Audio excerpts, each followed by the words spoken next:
Ekitongole ekiddukanya ekibuga Kampala kikyagenda mu maaso n'okusala entoto ku ngeri y'okulungamyamu emirimu gy'abagoba ba Boda Boda ssaako n'aba Takisi.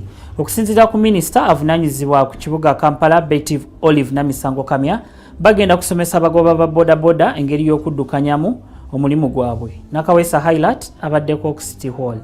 Bodaboda eziwerera ddala emitwalo 12 ze zawandiisibwa okubanga ze zisangibwa mu kibuga Kampala. Abantu bangi abakozesa entambula eno mu kibuga Kampala nga n'olwekyo si kya buntu bulamu okujja entambula eno mu kibuga. Ku nsonga eno, abavuzi awamu n'abo abakozesa bodaboda bakusomesebwa amateeka awamu n'enkola ennungi ey'okukozesaamu bodaboda mu kibuga Kampala. Kampeyini ya bodaboda okubeera safe etandise. Ekyo nkirabye ng'omulamu omukulu ennyo kubanga bodaboda tubaagala nnyo era katukumpu Uganda tukyaza kubeerawo nga teri musambisa bodaboda naye ate bodaboda za bulabe nnyo bwezitakubirwa bulungi. Kale kampeyini eno ey'okuyigiriza abantu enkwata ennungi abazivuga n'abazikozesa kampeyini.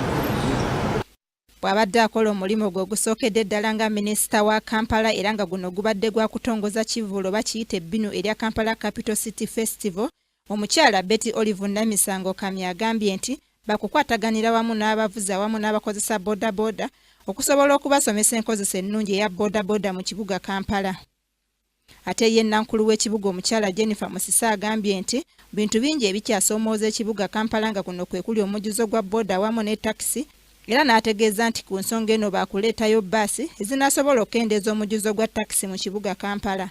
Ebintu ebisoomooza Kampala ebintu ng'omujjuzi mu kibuga, omujjuzi mu kibuga kweyongedde katogo bodaboda Takisi kibiki ate waliwo n'abantu abakomawo abatundira ku nguudo situgezaako okulaba tunaatereezaamu tutya naye ng'ekisingira ddala okugyawo omujjuzi tulina okufuna entambula ey'awamu nga bbaasi era twatandika okugaba contracts za kampuni ezinaleeta bbaasi nga tusuubira nti bajja kuleeta ne bbaasi endala tukendeeze ku bungi bw'ebidduka ebiri ku luguudo. Train kati ekola etwala abantu nga 3 olunaku naye ekola Nammambe Kampala Nammambe Kampala.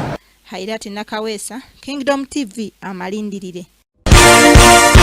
This is Kingdom TV.